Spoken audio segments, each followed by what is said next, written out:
Welcome to Live Players, where political scientists and strategists Samo Burja and I discuss the key individuals with the power to alter our current society.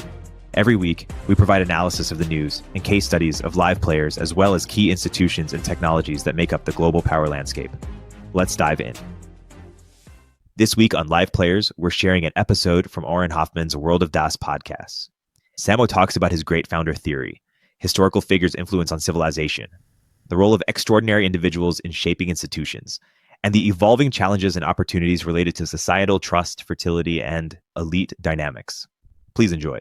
Hello, data nerds. My guest today is Samo Burja. Samo is the founder and president of Bismarck Analysis, a research and consulting firm.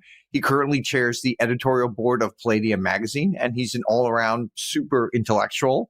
Samo, welcome to World of Das. Wonderful to be here. Now, one of the things you're kind of known for is this idea of this great founder theory, where kind of a small number of really extraordinary people, great founders, are kind of responsible for driving civilization forward. Can you break down that theory a bit for us? Mm-hmm. It is very close to a whole family of theories of history that is sometimes called great man history, right? This approach, I think, has been sort of unfairly disregarded by academics in the last 100 years. Where they kind of sometimes people say, well, this would have happened anyway. If Lenin wasn't around, it still would have happened. If Napoleon wasn't around, it still would have happened. If Hitler wasn't around, they kind of go through all these different things. All of these reasons, right? And partially the strongest reason that they sort of have against this approach is the argument that the individuals themselves are a product of their times, which in a strict sense is true. But it doesn't mean you can predict anything concrete about the individuals. The individuals are too stochastic, right?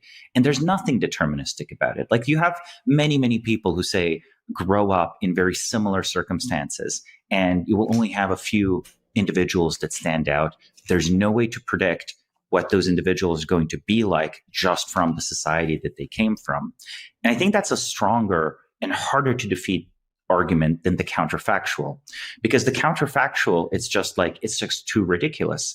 If you look at the life of Napoleon, it's sort of like when he escapes the prison on the island of Elba and the French government falls and he's restored again to power. I guarantee, it is so implausible that the government of France would have fallen. And it's so implausible it would have had a war again with the British and so on. Now, of course, Napoleon lost that. That return was a 100 days in power. It was a temporary return, but it still shows how pliable history still was to his agency and his influence on it. But here I will also point out how great founder theory, and there's a manuscript online that I released years and years ago. The audience can read if they're curious. It differs from some of the great man theories, right? Because I think a lot of the great man theories posit that amazing and tremendous events in the world are sort of initiated or driven by the exceptional individuals. And while I think that is true, the counter argument of this long-term trends, like things like economic growth, rule of law, etc., religion, all of those forces, they're these almost like glacial forces that sort of transform the landscape. So maybe while you make a big splash, 50 or 100 years later, your effect is washed out. Now, in great founder theory, I propose that these forces actually have a human origin too. I think that great founders create these exceptional institutions that come to shape our history. So this means that perhaps, it's not just the conquering general that's interesting. Even more interesting is perhaps the general that reforms how the command structure of a military changes the model of the military, right? Perhaps has something like, what we today think of as the modern officer system, or perhaps changes how conscription is done. Or perhaps, you have people who create new states, who create America's founding fathers, or Charlemagne taking what's basically still a tribal coalition and forging something we could recognize as feudalism that then defined medieval European civilization for 600 years. But it can also be, the prophets of history, right? If you take take a Bismarck or somebody, so in some ways, like Germany was already kind of on the rise when he was there, but like maybe wouldn't have unified. Maybe there's an alternative history where it wasn't. Like how much of Germany's rise was inevitable versus how much was driven by like this very obviously clearly capable person, Bismarck. Well, let's break it down. All of the key challenges of, if we look at specifically Bismarck, at his career, Otto von Bismarck, I think that it is plausible that Prussia would not have actually succeeded in unifying Germany on exactly the same timescale, or would have done so in a more decentralized way. Engineering for the French to be baited into a war that they lose, that resulted in a much more centralized Germany than what would have happened otherwise. He needed to bait. Was it 1871 or somewhere around that? He needed to bait France to attack. Specifically Napoleon III, right? Right. Who also sort of, was perhaps a genius politician, but was not, a genius military commander or a strategist like Napoleon I was. So really, it was a situation where France couldn't help but intervene. Now, I think that it's possible to try to carry out such a strategy where it completely fails. Had you failed to get the coalition forces prior to the war of all the German states on your side, if, say, some of the German states went with France, and if enough of them went with France, you'd basically be engaged in a hostile occupation of these countries. Could they have aligned with other? Could have broken up and they've aligned with that? You could see a lot of different alignments potentially that could have happened, right? Exactly. Without Bismarck, actually, that was normal German history. Yeah. If you look at even the 30 Years' War or the Wars of Religion, you would have powers like, you had the Habsburgs contesting, you had the Swedes intervening in the war, you had the Catholics and Protestants, like at each other. Exactly. Like whenever you have an area that has many small states, the default isn't that they all band together and they go fight an external foe. That's kind of the exception in world history. What normally happens is that the local conflicts are, inflamed or used by external powers, and they're divided against themselves. Right? Now, how do you, when we look at the founding of the U.S., like there's these extraordinary people, some of which I think like if they didn't exist, like the U.S. would still be amazing today as a true country. Yes. But some of which, like maybe they put it on the trajectory, and it's so hard to know. Like, did Washington put it on the trajectory because he stepped down and he wasn't a dictator and he modeled the right way to be a president? But then, like, was Jefferson, while he's brilliant, was he really necessary? Like I don't know. Like, or Hamilton, was he really necessary? Like, so I'd love to get your thoughts on like what's the alternative history if a few of them didn't exist, would we still have the America we know today? Or do we need a whole lot of them not to exist for not to have the America not today? Well, each of them is almost a great example of how a country can have, how an individual can have a long-term legacy in the country. So let's look at Alexander Hamilton. I think without Alexander Hamilton, America's basically running an industrial policy. It would be more agrarian, right? It will be much more agrarian. Concrete views on trade, concrete views on banking, financing of ventures, but also, and this is the funny part, which, I think some of my American friends don't know, today we think of China as stealing a lot of Western IP. Well, the US was stealing a lot of British IP. Yeah, certainly. Throughout the 1800s, it was quite good at that, yes. Exactly, because Britain was ahead technologically, right? Yeah. That's like important to know. The colonies were ahead in some spaces, like, maybe they had better guns than the British, but really when it came to the industrialization, there was one country in the world that had the IP, and that country was Britain. And all the other countries like, the United States, Germany, Belgium, they were all trying to steal as best as they could the IP and rebuild the industry there. So without Alexander Hamilton, a much slower industrialization. Now, it still happens. New York is kind of like, already on this trajectory of becoming a rapidly growing city, being a center of capital, being a gateway to the Great Lakes region. The geography of the Great Lakes region is beautiful. There's these vast coal reserves, Appalachia. There's like immense mineral wealth. There's like cheap labor. It's all set up for industrialization. But for example, if the US is slower to industrialize, might the Civil War last longer before the north wins, for example, right? I don't think you can rig it without just Hamilton. I don't think you get a situation where like the south wins or anything crazy like that. But can you have a longer war? Oh, yes. And if we assume that, say, Benjamin Franklin... Well, by the way, they don't have to win. They could, at some point, like, if the war was 4 years longer, like, people would have... they already had riots in New York. You already had all these other things going on during the Civil War where people didn't want to go to die there. You could see an uprising just saying, like, okay, just let the South have their... Like, who cares? Like, they'll have their own country. We'll have ours. Ours is better. But, like, we don't need to go fight with them, right? You could have seen that scenario if the war went on a little longer.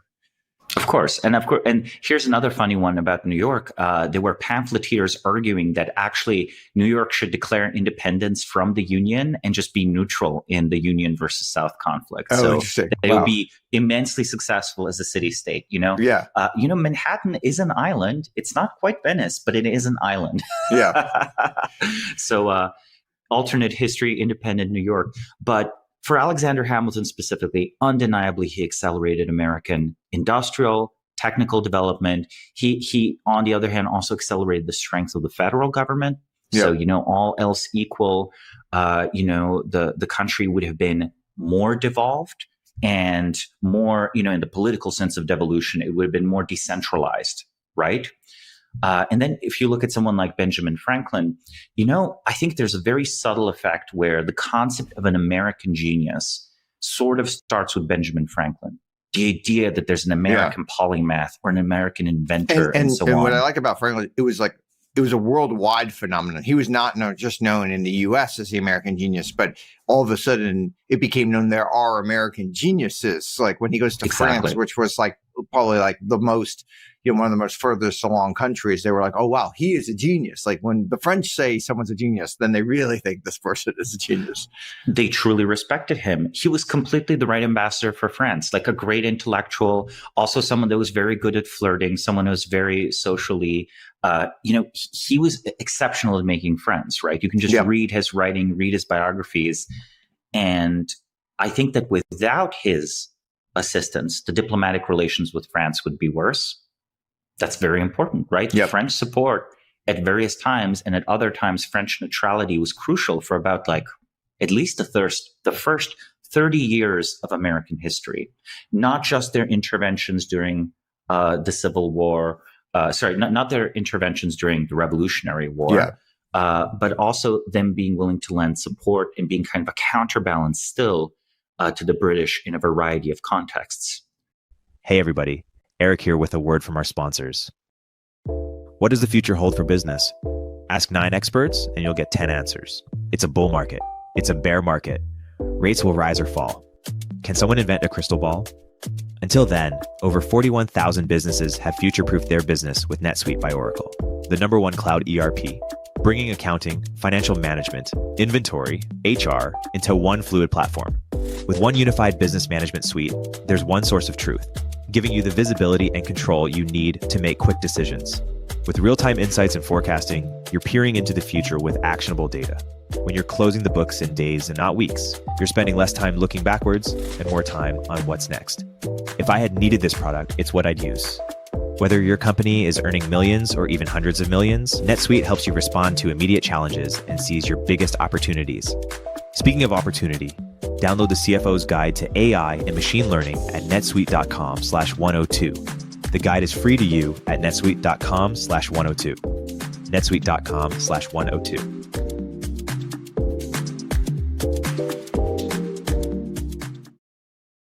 Trust isn't just earned, it's demanded. Whether you're a startup founder navigating your first audit or a seasoned security professional scaling your GRC program, proving your commitment to security has never been more critical or more complex. That's where Vanta comes in. Businesses use Vanta to establish trust by automating compliance needs across over 35 frameworks like SOC 2 and ISO 27001. To centralize security workflows, complete questionnaires up to 5 times faster, and proactively manage vendor risk. Vanta can help you start or scale your security program by connecting you with auditors and experts to conduct your audit and set up your security program quickly. Plus, with automation and AI throughout the platform, Vanta gives you time back so you can focus on building your company. Join over 9,000 global companies like Atlassian, Quora, and Factory who use Vanta to manage risk and prove security in real time. For a limited time, listeners get $1,000 off Vanta at vanta.com/complex. That's VANTA.com/complex for $1,000 off. I assume you believe like it would be great if we had more great founders, right? There's a yes. You could make an argument. So if that's true, like how do we do that? Like how do we get more great founders? How do we double? How do we 10x the number of great founders that are there? Well, I think it's very, like I said at the start, it's very probabilistic. I don't think we have a science of human psychology or biology or spirit or whatever it is that is sufficient for us to produce truly unique genius. I even would go as far as to say that, you know, if we dig up and clone, say, a von Neumann, who's a great scientist, right? We'll certainly get very good physicists. But I'm not completely convinced, unless you get the upbringing just right, that you would get this unique genius. After all, there are many, many smart people who do very little with their lives. Right? Yeah. You can have an IQ of 160 and really do very little. Mm-hmm. And part of it is, I think, if I were to venture to guess what our society might be, say, lacking to certain other societies that I actually think had a higher density of great founders than we do. Now, if I were to give examples, I'll give the example of the Roman republics, almost overflowing with exceptional individuals that like routinely reform armies, social systems, land redistribution, et cetera, legal institutions, new cities, and, you know, produce, the Romans like routinely produce conquerors on the level of Alexander the Great. Okay. Like it's like Pompey Magnus and Julius Caesar and Crassus. These are like, if any of those individuals show up today, they're Elon Musk here immediately, right? Like, let's remember Crassus, for example, it's like he made his wealth, right? He was like a real estate mogul. Real estate mogul comes to be political big shot, runs a attempt to conquer Persia. Now he dies early in it, but if he didn't die, maybe he'd even succeed. So what did they have? They had a appreciation for ambition. They had an appreciation for this view that if you do something amazing in society, if you, in a way, even if you elevate yourself, but if you do a good enough job in the self-elevation, that it's not mere self-promotion, but it is great accomplishment, that you crave that glory, that society benefits. The Romans were like, oh, you know, Caesar, of course, is full of himself, but Caesar is also for the people. Right? And they had this intuition that human greatness is excellent. And I think America used to have that, right? Early 20th century, you would still get a parade as a victorious general, right? And you would still get a parade for at least the NASA astronauts that landed on the moon. Like Neil Armstrong got a parade in New York. Yeah, John Glenn. Of course, Of course, it was like a big bureaucratic NASA behind it. But that was the man that risked their life, went to space. That's the man who the president would mourn in a speech. Do you ever read the unpublished Richard Nixon speech for if the astronauts died? No, I never read on that. The moon? Oh, wow. Oh, my gosh. It's worth reading, right? It's like now just there in the archives. And it's, it kind of has a grim determination. It's like, oh, these astronauts, they're like stuck on the moon. They're going to run out of oxygen in 72 hours. We can't do anything for them. We like salute their sacrifice. And like, they're going to be forever. Right, that was a real their possibility. Names. Yeah. Look, how in the world are you going to incentivize like risking your life in any way or even risking your fortune if there's not upside? Yeah. And I think in our society, as soon as someone who's prominent fails in any way, even a small way, we immediately attack them. We turn on them. And it's almost opposite though. I feel like when they fail, people kind of like almost celebrate them, but it's when they succeed is when they attack them in our society. Okay. That's an interesting take. Well, I think we're not comfortable with anyone being quote unquote too powerful or too wealthy. Yeah, that might have always been true, right? People are always been conspiring against people who are too wealthy and too powerful, but there was the sense that we needed it. Yes. Like in previous eras, the view was that, okay, we don't want too many people being too powerful, too successful, but our country really has these problems. We really need this individual to succeed. I think maybe we're getting a little bit of that back right now. It sort of feels that, let's say in the last 2 to 3 weeks, I think on net, the country now sort of wants Elon to succeed, and they sort of wanted him to fail 2 months ago. Yeah. Now, succeeded what is a different question, right? Yes. Going to Mars, I think they would be way happier with him going to Mars now than if he was going to Mars under, say, a different administration or under a different cultural moment, right? Since this, I think, is not a narrow party issue. I think you can't actually vote your way to a great society, to an amazing society. But I think that we have to develop some sort of public counterbalance to the feelings of, I think, envy and spite and frustration. I feel like we do feel we're okay with like people in their lane. So it's like, I think people always love like Elon Musk, like building rockets and going to Mars. Like most, probably the 80% of Americans probably love that and hope that he gets fabulously wealthy from that. Or they love that Taylor Swift gets fabulously wealthy for singing songs, or just think of Patrick Mahomes being like just this incredible quarterback and getting fabulously wealthy because he entertains so many people. And so I think but sometimes Americans don't like when they like slightly change their lane. Like if all of a sudden Patrick Mahomes is going to be like a business mogul or senator or something, maybe like, whoa, you're a great quarterback. But, so they have this kind of like odder feeling for some reason. I don't know why, when somebody like slightly deviates from the narrative of who they are. Well, when Arnold Schwarzenegger went from bodybuilding to being an actor, people said he's no actor. He's just a muscle guy. When he became a politician, people finally said, well, he's an actor. He's no politician. Correct. So, yes. So at least they didn't, they acknowledged the achievement of being an actor after there was a third lane he crossed into. But I think the truth of it is that if you have people who are truly amazing, well, we mentioned Napoleon earlier. There's a math theorem named after Napoleon. I didn't know because that. he was just corresponding with Laplace, and I think the famous French mathematician, and he wanted to troll him a little bit and just send him some fine math, sort of to demonstrate, in this metaphorical way. If I was not Alexander, maybe I'd be Diogenes. The classic encounter, when Alexander the Great meets Diogenes, and it's like, hey, I can do anything for you, and this philosopher in a barrel is like, well, move away from the sun, leave me. Stop throwing shade on me. And he says that, if I wasn't Alexander, I'd want to be Diogenes. And Diogenes is like, if I wasn't Diogenes, I'd want to be Alexander. So a lot of these people have in them the capacity for many different amazing lives. They're not insects. They're not super specialized.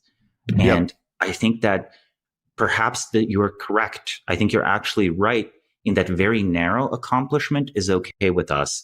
But the jumping to something else is something we have grown less comfortable with. Let's note, no one took Eisenhower's military record to be a reason that he shouldn't run for president, right? Great military achievement, followed by great political achievement. And, I think that people were sort of holding the businessman background against Donald Trump back in, let's say, 2016 when the campaign started. Now everyone thinks of him, of course, as a politician. Like that's what he is now in people's minds. But I think that there's something about it where the more you can do, the more you do, the more you can do. And I think this just never stops being true.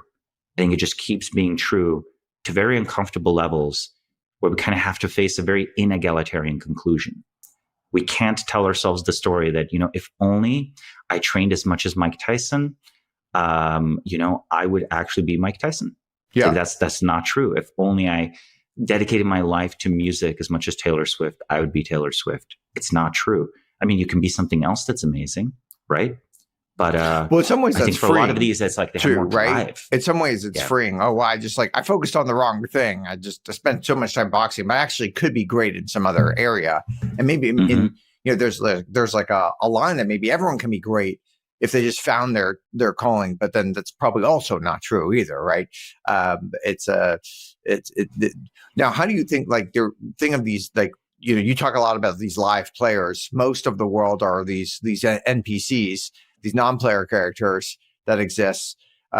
For many, there might be some NPCs that have agency, and when they want to become live players, how does that work? Like, how does one move from one to the other?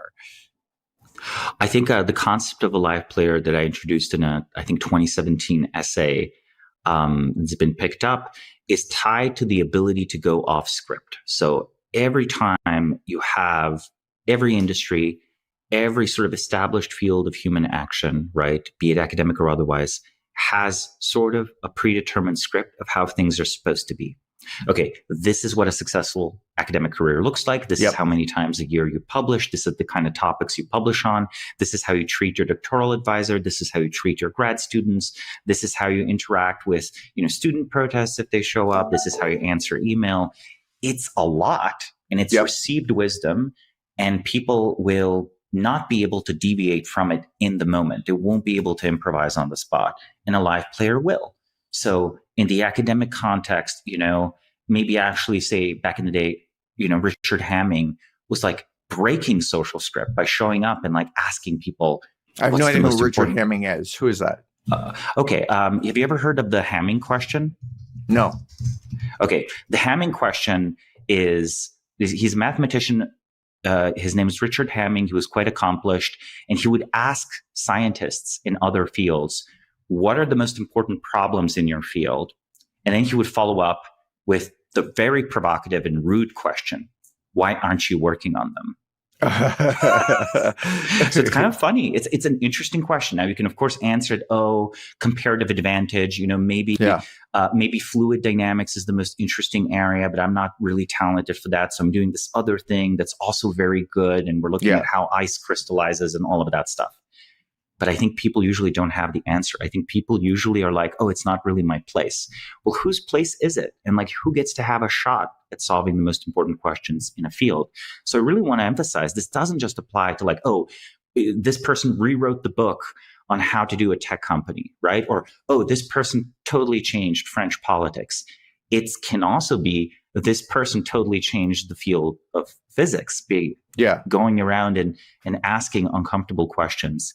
And it's not, that the uncomfortableness is itself super good. It's just that you're not tied to the script. And when it doesn't make sense, you don't do the thing that doesn't make sense, and you do instead the thing that makes sense, even if you're the only one doing it. Do you think you could have a high percentage of identifying live players when they're 16? Like, do you think you could, like, I don't know, somehow interview 16-year-olds and have a very high likelihood of picking? Or do you think it'd still be very, very hard to pick live players? I mean, I think that for young people, it is actually quite tricky, because what you can see is that you can see intelligence, you can see sort of maybe confidence, like some drive. You can sometimes see very early signs of like a savant, a very high accomplishment, and you can certainly see when someone is spirited. But okay, why do I say maybe a little spirited? bit of a rule breaker or something? Exactly. But, how much of that is useful testosterone? Yeah. Everyone's a rule breaker at 17 or 16 to some extent. Our culture encourages it. 26, fewer. 36, very few people, right? Yeah. So a lot of this in a way is almost more like a marathon than a sprint. Yes, in our society, for example, in mathematics, it happens to be true that a person has to be a very young brain to win the academic races and do all the mathematical accomplishments. But even historically, that wasn't true. Like Gauss was producing world transforming math in his 50s. So I do have to ask whether it's actually true or whether we've just decided that only like people very early in their career can do math. And once they accomplish something exceptional, get a Fields Medal, they kind of lose the drive to do more, and no one expects them to do more, and they can retire. There's something about I would say that we could sort of spot people, I think, by the time they're like 23. I think 23 is like a very good age, because if they've been live players, if maybe they say start in high school, or if they only sort of broke with, like, for example, broke with the implicit expectation of their parents in like the college era, that still gives them time to have successfully switched at least once something important about what they're pursuing, right? So maybe they start being super intellectually interested in mathematics. Yeah.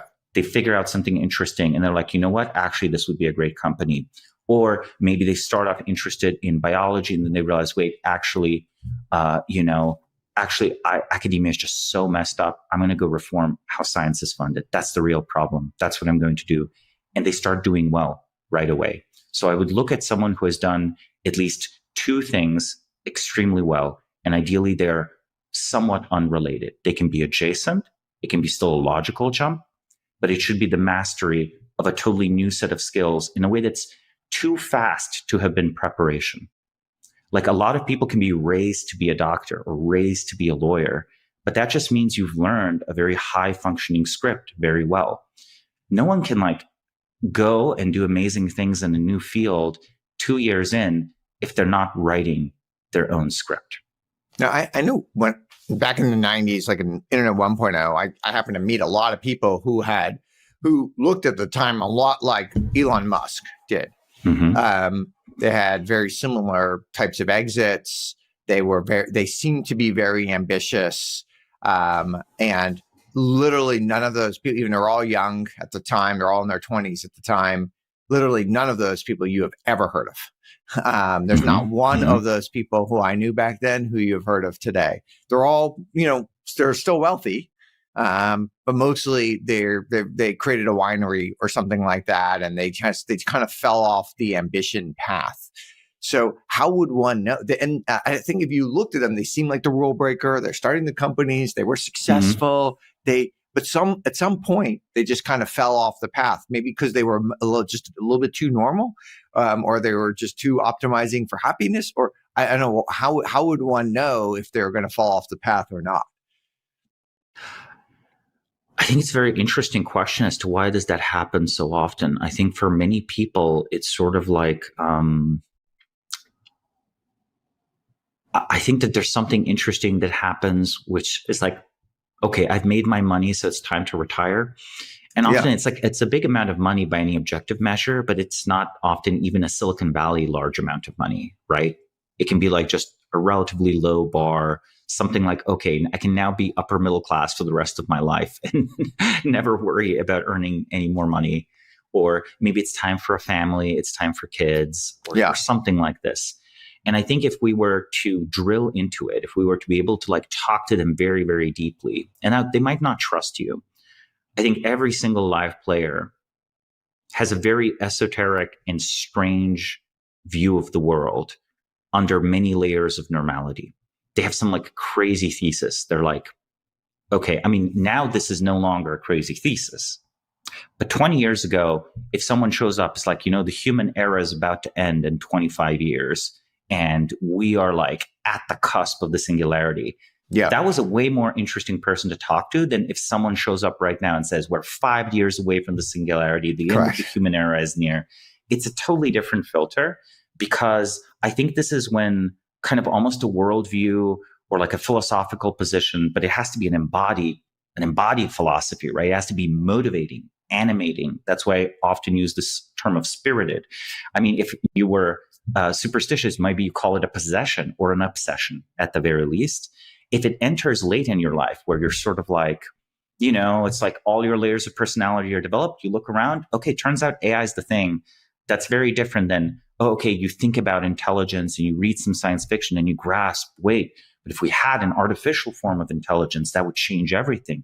And you get like very excited and you think about the world and you're like, wow, okay, this is going to define my life. This is what I'm going to do with the next 30 years. I'm going to say and many of prominent people today have this element of almost a mystic to them.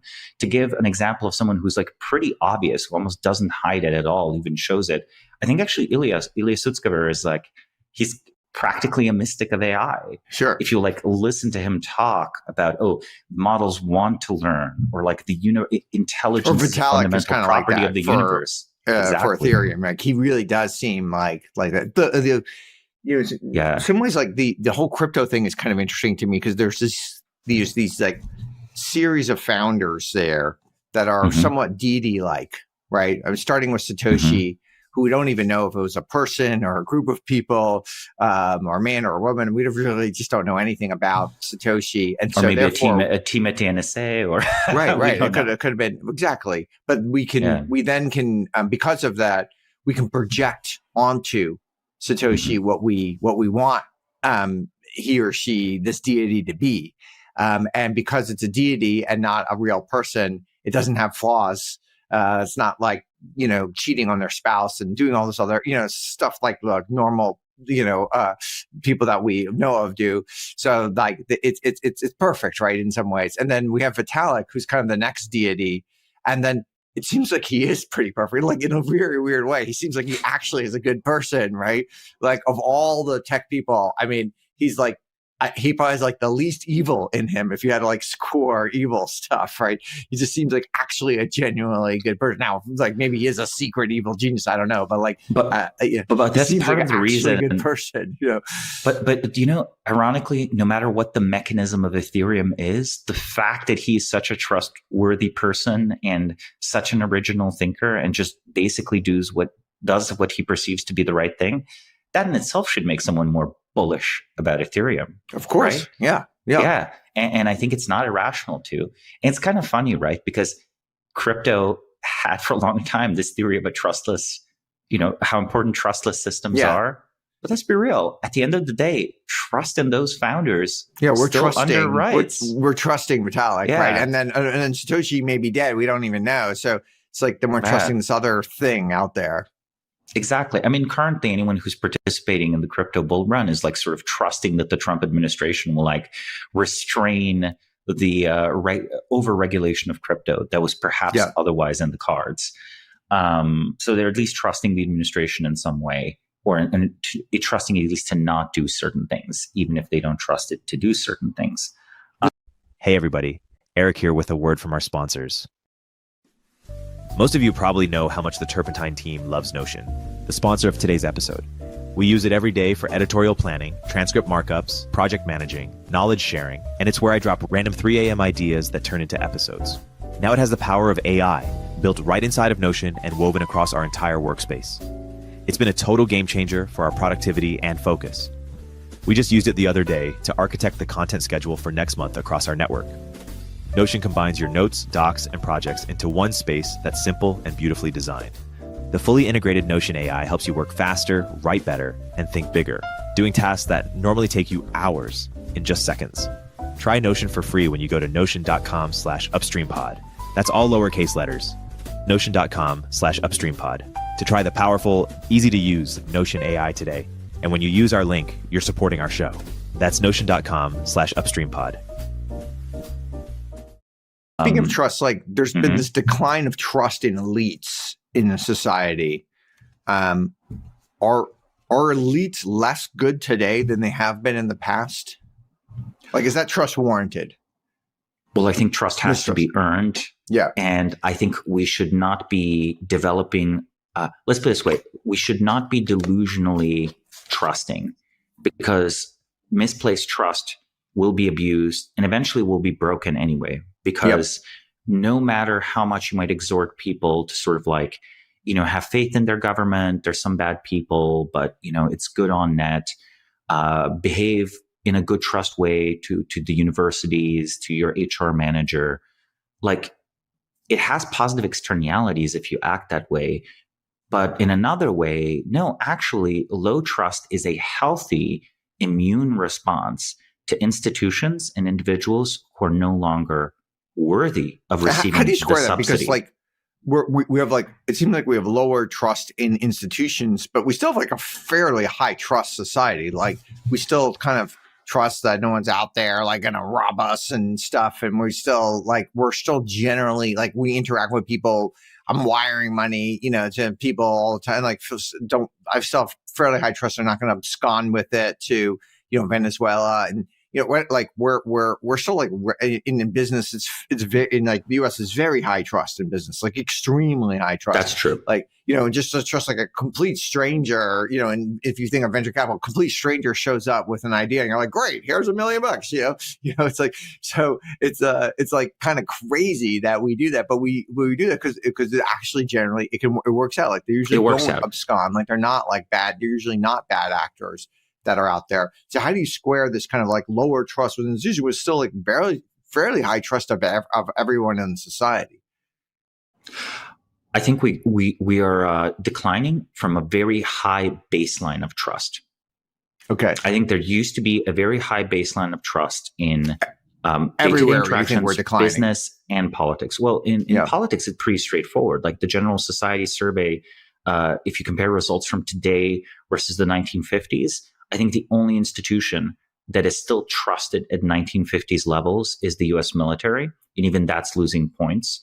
I think that's way rock. down from where it used to be. Over the last military. 2 years, especially. Yeah.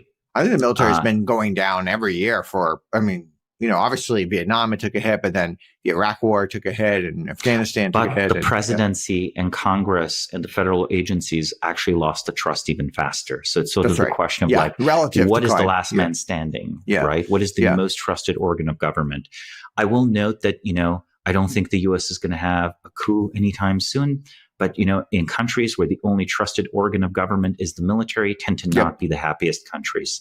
So the result isn't now to blindly trust a government that has demonstrably failed. You say a government that tried to block through a variety of policy measures, say open and free discussion of the realities of the COVID virus and the realities of the COVID vaccines, which, I'm in favor. I'm in favor broadly of the vaccines, but I thought it was insane the amount of information control Western governments try to exert over the internet. It's like, why? It didn't make any sense. Well, I think that's actually what created the distrust. Was that. So sometimes this over kind of regulation was what creates distrust on certain types of things. You clearly have something to hide if you're not going to allow people to debate. Right. Or you're trying to nudge people or manipulate them to behave in ways that are against their individual self-interest. And there's so many tells when you, as policy, try to encourage the individuals in a large country to behave in a way that is maybe collectively good and individually bad, and you lie to them that it's individually good for them, they can tell. So there's a certain amount of lying that the government can get away with. In fact, I'm going to be a little cynical. I think people want their government to be able to lie to them a little bit, because if the government can't lie to you a little bit, it means it can't lie to your enemies. And then you want the government to keep you safe from the scary enemies in the world out there. So, but there's a tolerance zone, and the government's way out of that tolerance zone. And the politicians, as individuals, people don't even trust that they're doing their work in government well. So it's not just trust of abstract systems. It's like trust in, okay, will this representative actually be a representative? Will they actually be more than just a social media personality? I think we're losing that because the class of politicians is worse. And we're losing trust in the bureaucracies because the bureaucracies are so broken compared to when they were built. I don't think we can get away with having a society with no bureaucracy, actually, by the way. I think bureaucracy is like markets, right? Bureaucracy is amazing. It's a great machine where you string together 50 people following rules, and together they almost do as good a job as a single genius would. And that's very fortunate because, we have probably 50 or 500 or 5 million people per genius. So it's a really good trade-off. It's like we have so many millions of people. You can get 50 of them to do the job. Amazing, right? But over time, they become cancerous. They become out of date. People expand headcount. They find creative ways to reinterpret what the mission of the bureaucracy is. So on paper, it's achieving it. In actuality, it doesn't. All of these normal effects. And this is truly added up. Now, you said that we still trust people. But, if I hear in San Francisco, if I go to a store, the shaving cream's locked up. Yeah. What's the point of an inconvenient convenience store? At that point, I truly shouldn't go out in the street. I should truly just order it on Amazon. Yeah, what you do, of course. Well, which I do more and more. But then that's a kind of a death spiral for the whole concept of a city. And at the end of the day, do I prefer living in let's call it universal LA, where I drive everywhere and I have everything delivered to my home, and I never take a stroll down a street with some storefronts, and I never just explore a physical world with lots of bustling people around? I don't like that. I actually I prefer us being able to use these physical spaces. I think Manhattan's great for the world. Big cities are great for the world. They make everyone more productive. They make everyone more social. They socialize them in a deep way. But no one actually forms their opinion on everything on first principles. That would be impossible because it takes long to go down the first principles rabbit hole. Maybe people we know pick a few topics a year to go on first principles on and form their opinion of. But I don't even know I've never even gotten first principles of whether the world is round or not. I just kind of trust the quote unquote experts, whoever these people may be, that it is round. I don't know. I'm just kind of making like, I've never like gone around the rabbit hole of whether we faked the moon landing. I'm just kind of like trusting that we did it, and that people like Neil Armstrong, as you said earlier, actually landed on the moon and then actually came back. But like, who knows? Like, I'm not like, so you can't go down on everything. You have to decide. And then of course, if you're trusting the experts, you're picking the experts you trust.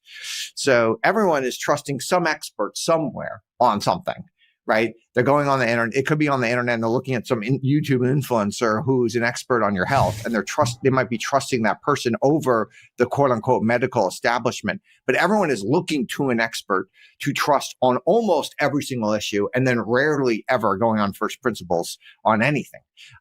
So a lot of the decisions is just deciding which expert to trust.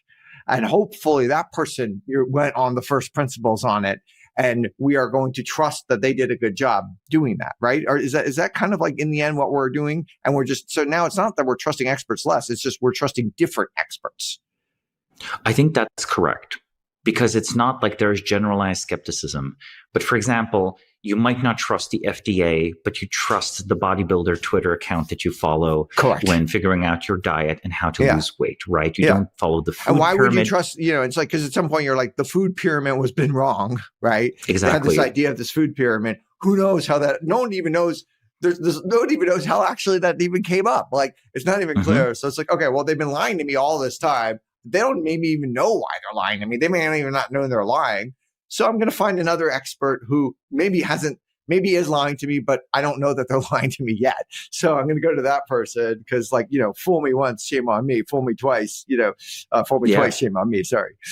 Yeah. No, it's exactly the case. And I think it is, as you explained, it is impossible for us to rethink absolutely everything. It's just a question of whether we are capable of occasionally rethinking things. And that's actually very difficult, right? You are immediately very strange if you're like the first person to trust the anonymous dieting guy over the FDA's recommendation, or you're the first person that sort of like is like, I think I'm going to inject myself with this Ozempic stuff.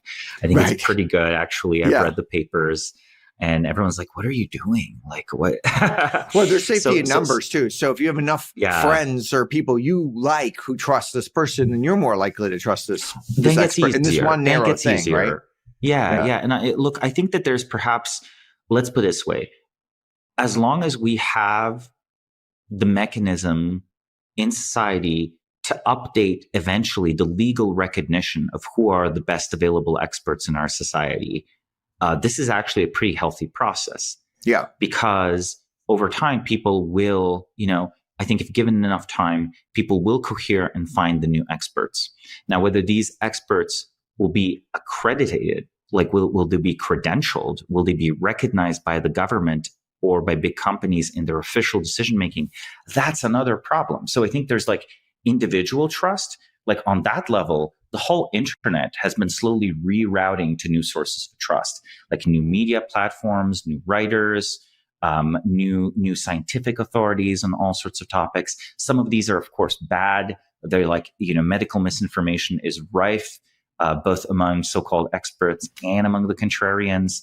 But on net, I think individuals will like find their way, but the laws will be the same. And then everyone will be like, well, I figured out my entire treatment plan online, and I figured out, you talk to everyone about what I need to do. Okay, the only thing I now have to do is go to an office with this person who's technically my doctor and convince them to sign off on my internet assembled treatment plan. Yeah. And it's like, I'm like, why do you need that person in that office? How long are we going to do that? Like, because that's in a way a miscredentialing, right? The person might even be a great doctor. They just literally don't have time for you. Yeah. And we need to open bureaucracies to accept the input of, hey, this person that's like, or this organization has come up with this treatment plan. Insurance company, this is just as valid as if a doctor did it, and there's no laws preventing you from reimbursing them, right? For example, if you even were to use insurance for that. But there's like a deeper problem here, because you can have a bureaucracy that's stupider than the sum of its parts, because sometimes the sum of its parts just know things that are inadmissible in the official record. Now, how does it work? Even for foreign policy, if you printed out like a blog post from like a really insightful commenter on geopolitics and you show up and it's like a State Department meeting. Yeah.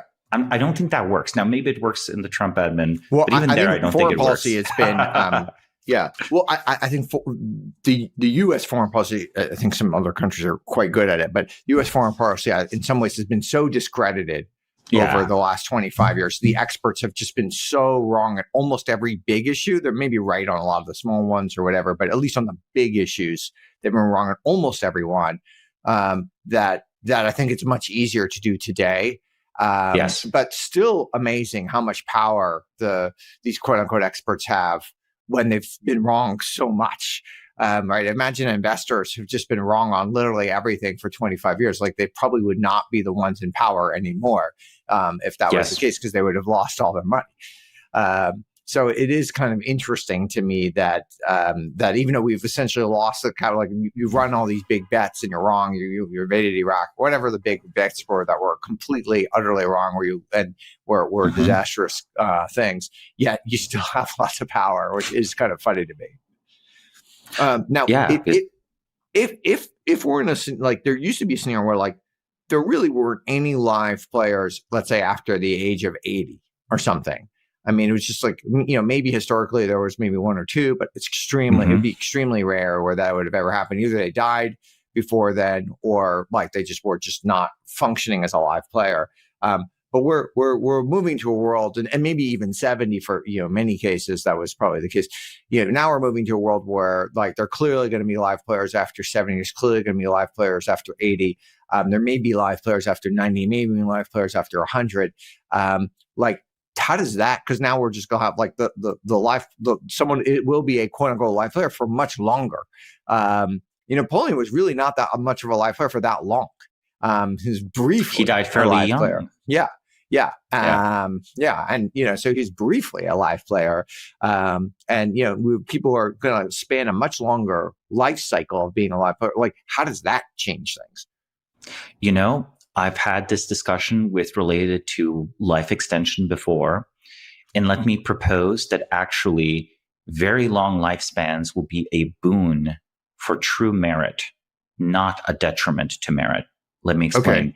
If modern politicians, over time, people will learn, people will change, and especially we should not conflate old, incumbent, powerful people with live players, right? There are many people who, in America, it's practically a seniority system. Like the average age of Congress goes up by a year almost every year. So that's kind of wacky.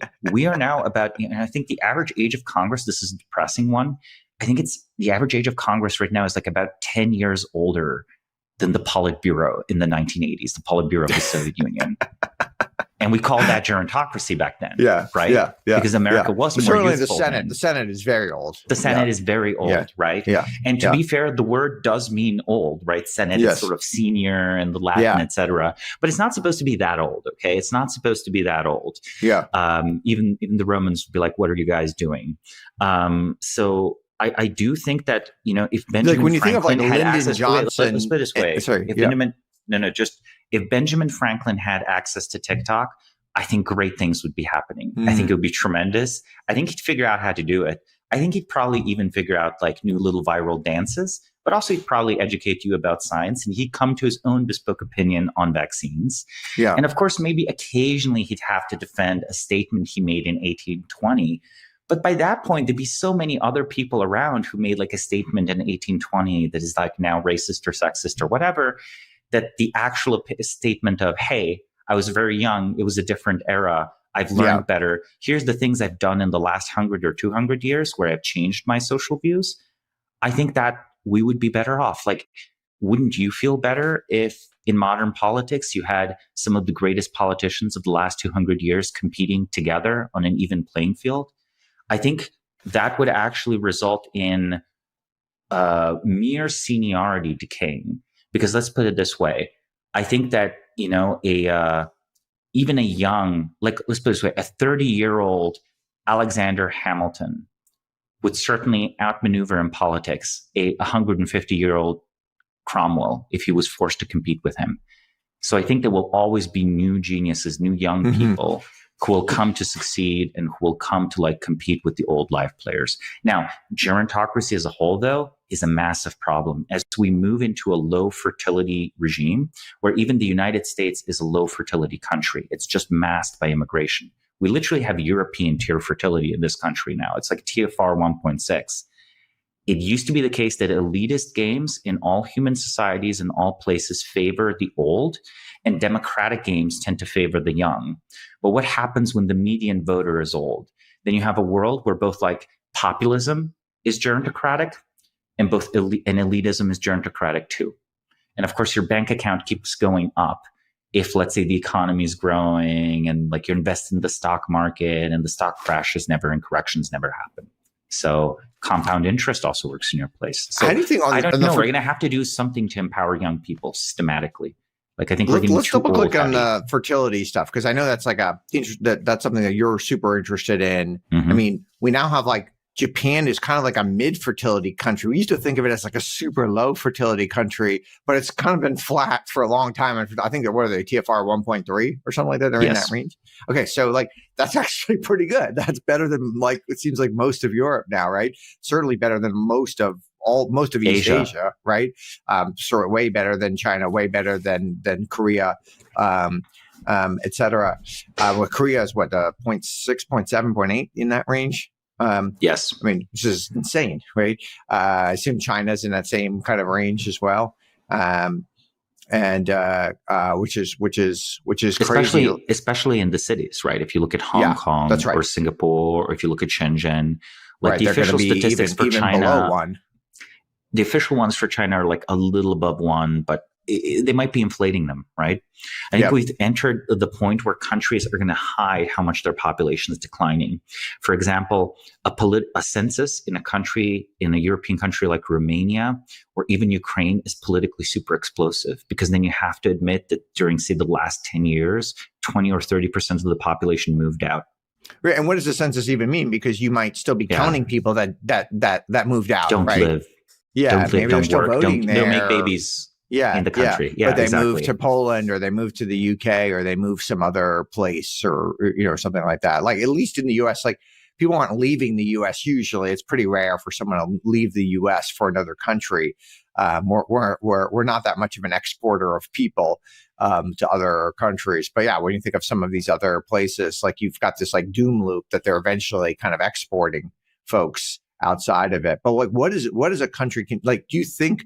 So many things have been tried to increase fertility. It doesn't seem like anything has worked. And it seems like fertility is going down everywhere. I think you had mentioned it's even going down in Iran, like massively. Yes. So yeah, it's not like religion solves it or something. People make a big stink like, okay, the only, first world country that has, relatively high fertility is Israel. But like, who knows why? Like, there's just like, it's such a unique and small country that it's like, it's hard to generalize that to anything. My dispiriting prediction for Israel is that Israel's fertility will come to decline as well. It's an outlier in that it's like perhaps a bit slower, but it's on the same trajectory. Yep. If we were talking 10 or 20 years ago, we would actually be talking about America as a high fertility country, right? Yep. And America as a very religious country. But if you today look again at the self-identified religiosity of teenagers and people in their early 20s, America and Europe have converged. America is actually, in the young generations, about as secular as Europe. And the fertility is, again, sort of comparable. So a lot of the time when something seems like an exception, it's sort of like the last data point that's like straggling before it joins this cluster that's all going the same way. In America, I have this theory that like, okay, there's a certain expectation of how you want to live. Mm-hmm. And back in the day, we maybe had okay with like cramped apartments and kids running around, but like we have a certain expectation. So if you're like not wealthy, well, it's like, it's hard to afford having more than 2 kids or something. Right. And then if you are wealthy, then there's this whole other kind of weird loop in America, which is kind of somewhat unique to America, which is that the people are investing so much in their children. Everyone has multiple, if they have multiple kids, they're both on two crazy travel teams and they're traveling every weekend. So, well, if you have two parents, you can't even have more than two kids. It'd be like functionally almost impossible to be like on the travel team. You would need like this whole staff of people and stuff. And so it's like only billionaires now can have like lots of kids or something. So even if you have the space in the house to go do that, it still seems harder for people to go do. And then of course, a lot of them are paying for private school. So these costs kind of like go up pretty significantly over time. And I think certainly that's been true in Korea, where people are putting so much into their kids. They're spending so much time with their kids that in their case, I think it's even hard to have more than one, because they just spend so much time and because they're going to so much tutoring and they're really investing so much in them. Do you think there's any truth to any of this? I think it is. And but also to say, the kids are not happy with it in Korea. Oh yeah, all this stuff is terrible school. for they kids. hate the test prep stuff. In Korea, for sure. Yeah, in Korea. Yeah, and I feel like the American kids are pretty happy. Yeah. Well, I feel like America is. I think that the ideal of a happy childhood is more important in the United States than it is in Korea. So I think in both cases, you have a fertility reducing power here at work, with the parents basically competing with each other. In America, in a way, it's like you get your kids the most enriched childhood, even if it means you have like very few of them. And in Korea, it's like your kids will be well educated because it's good for them, and also means you're a good parent because you got your kids to become like a doctor, an engineer, and they went top of their class. They have a perfect score. It still is tugging on the same heartstring of like caring about children, just the view of what is good for children. It's like in the US, it's like, okay, maybe it's happiness.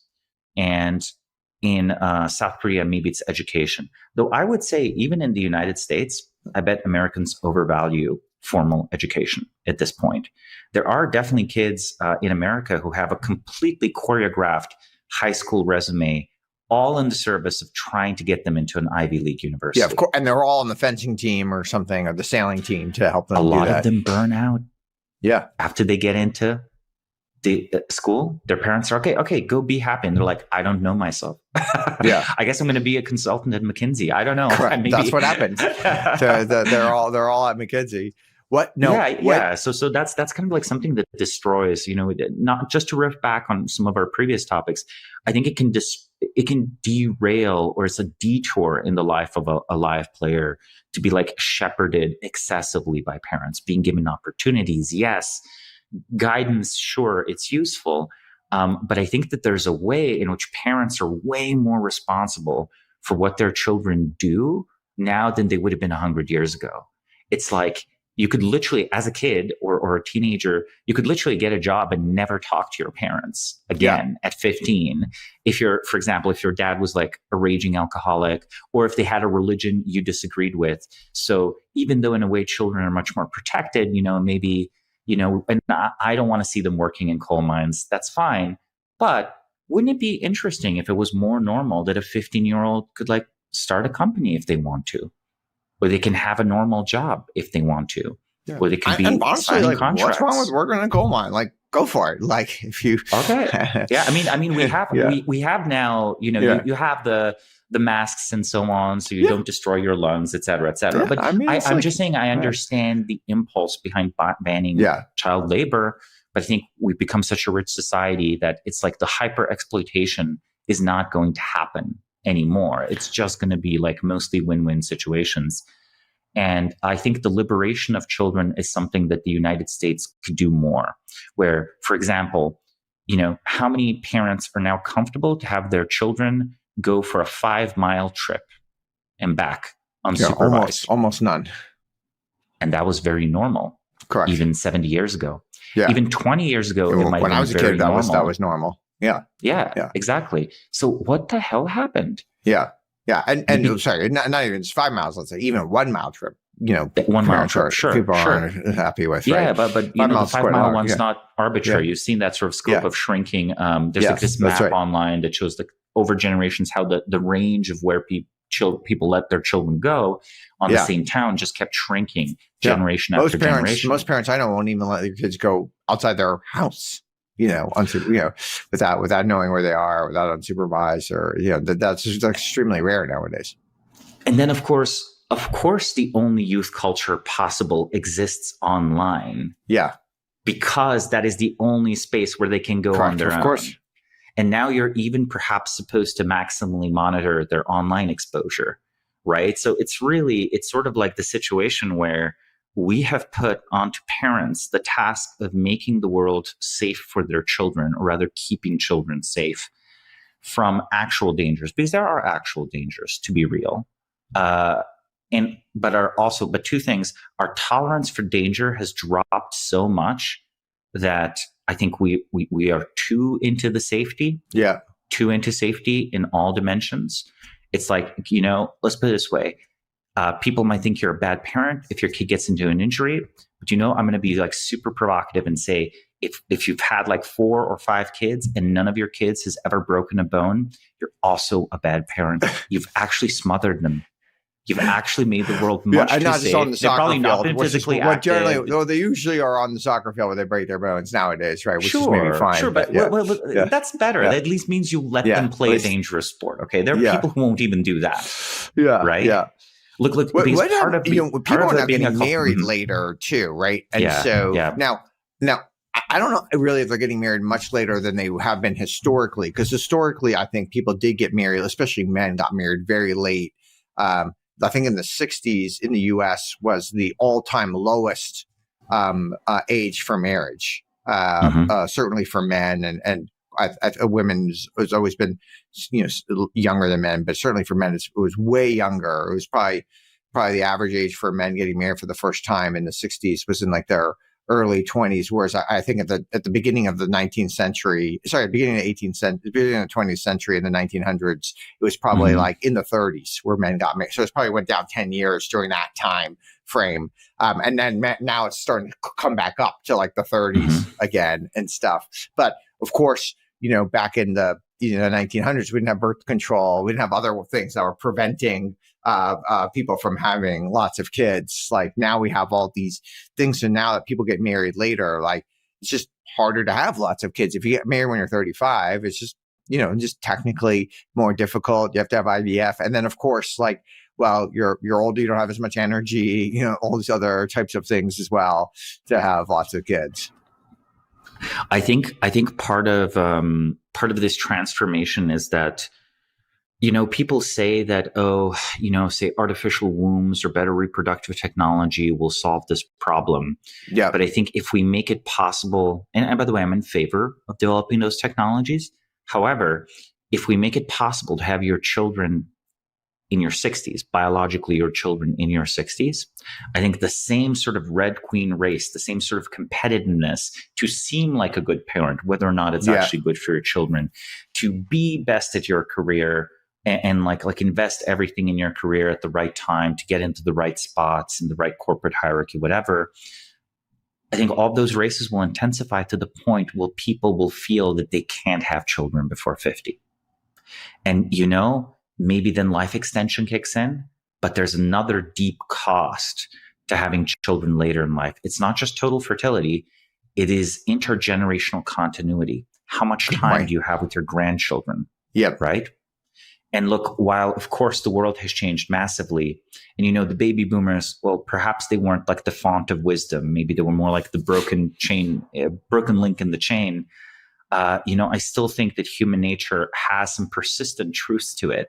And like, say, evaluating like character is as useful today with some updates as it might have been 100 or 200 years ago, or understanding like even your temperament, right? Like, for example, someone that has a melancholic temperament and like enjoys reading poetry and perhaps shares some poetry with their children that their children enjoy, possibly because they inherited some of the same melancholic genes, that right there is a psychiatrist customer that is not raising GDP, right? They don't need lithium, right? They don't need it, and they're better off for it, right? They may have an extra creative spark. I think we've forgotten like how much cultivation it takes to really make yourself a functional human being, and we want to outsource that. We want to outsource that. We've sort of like like religion did provide a lot of this, but also like these like micro family traditions provided that. They really did. Different families used to be different. And now I feel like we want to sand away all these differences. And we want to be like, okay, you have to raise your kids like a therapist, or you have to raise your kids like the Tiger Mom way. Yeah. Either consensus is actually equally stifling if we like contrast East Asia versus California. All right. Now, a couple personal questions before we leave. What is a conspiracy theory that you believe? Okay, very straightforward. I think Lyndon B. Johnson was doing his best to sort of get Kennedy out of power or get him killed. Oh, really? So, okay, so you think he was involved in the assassination somehow? I think he was trying to enable it because, of course, the vice president is the most unimportant role you can think of. And like Lyndon B. Johnson is among the most, I'm not even critiquing his positions, but objectively, he's one of the most like ruthless politicians of the 20th century. If you read Path to Power, which is an incredible book, he is a ruthless man. Yeah. Yes. Okay, so that's conspiracy theory. Okay, I like it. Okay. All right, that's awesome. I love it. Okay, and the last question we ask all of our guests, what conventional wisdom or advice do you think is generally bad advice?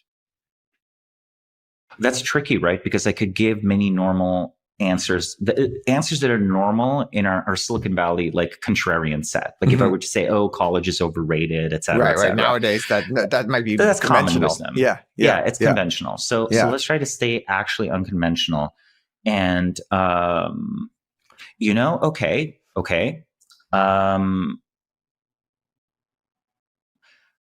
Taking a year or two off from an extremely highly accomplished career to go and read in seclusion or travel outside of tourism and so on. And let me emphasize, don't do ayahuasca, don't do acid, don't go to like alternative spiritual communities. Just actually read old books and contemplate things in seclusion and nature for a year. I think that's really underrated. People used to understand that's necessary, but there are modern for a whole year, kind of a year. Okay. Yeah, a year is to break all your habits. Yeah. And then you'll go back, you'll still have an amazing biography. Hopefully you're not in the position where your CV as written makes or breaks you, right? Like ideally you have a strong enough reputation that that's not a problem. But at the end of that year, if you're like a driven individual, you will have basically like remade your whole concept of the world. And if you look at people, often there are misfortunes that are encountered in professional life. Like there are companies that fail, there are political parties that lose elections.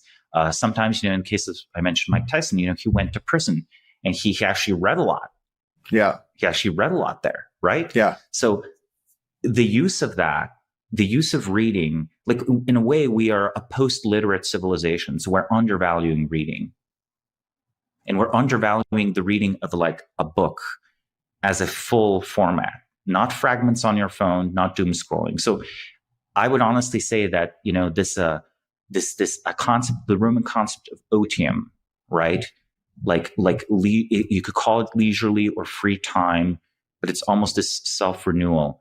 I think it's underrated. And I think many highly accomplished people. And how does one do that? I mean, for many people, they're still in, even if they have amazing exit, like they're integrated in society. They're still they still have parents they have to interact with. They may have children. They may have a spouse. They may have other friends that are relying on them. Like how does one like extricate themselves from society for a year?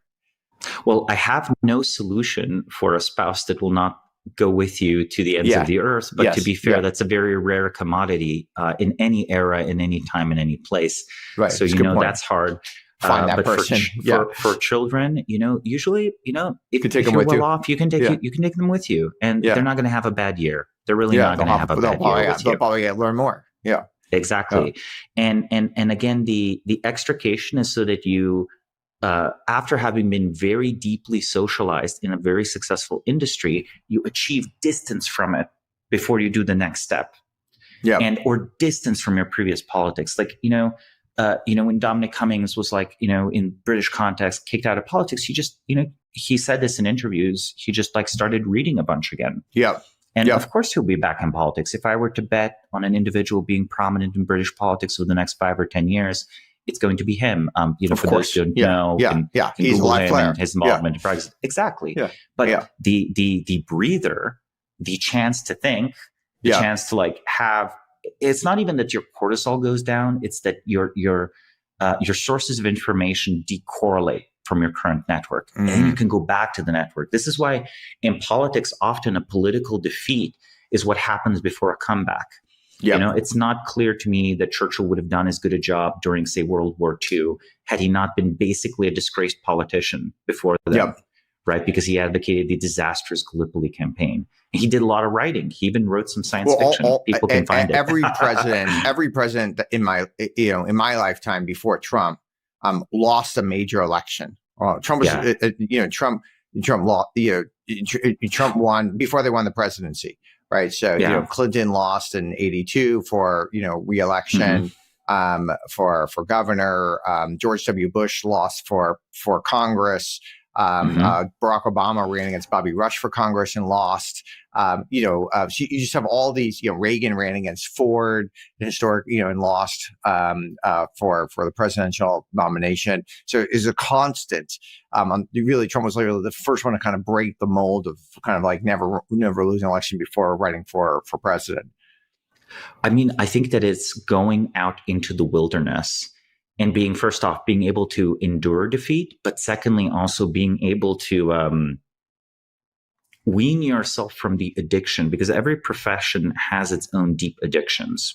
Yeah. Right. Yep. And I think being able to live without the immediate social approval of the people, it just actually fortifies you.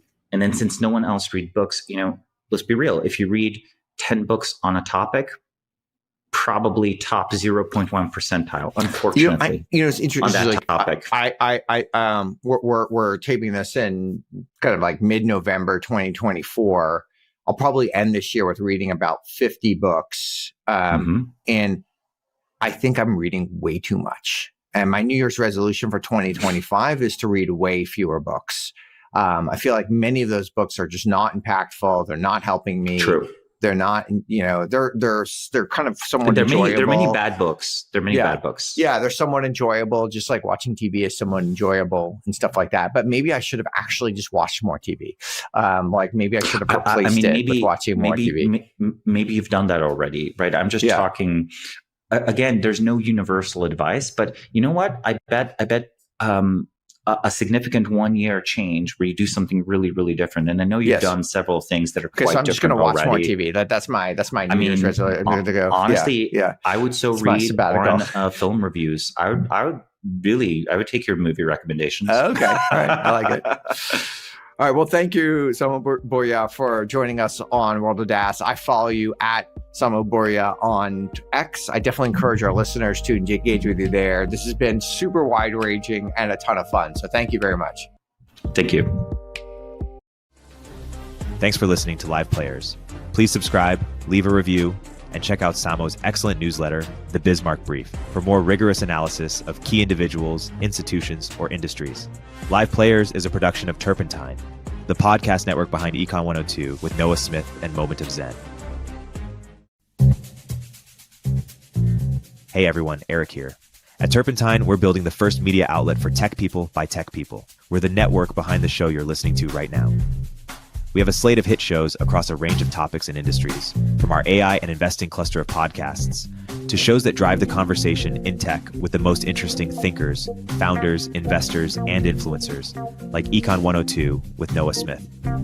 We're launching new shows every week, and we're looking for industry-leading sponsors. If you think that might be you and your company, email me at eric@turpentine.co.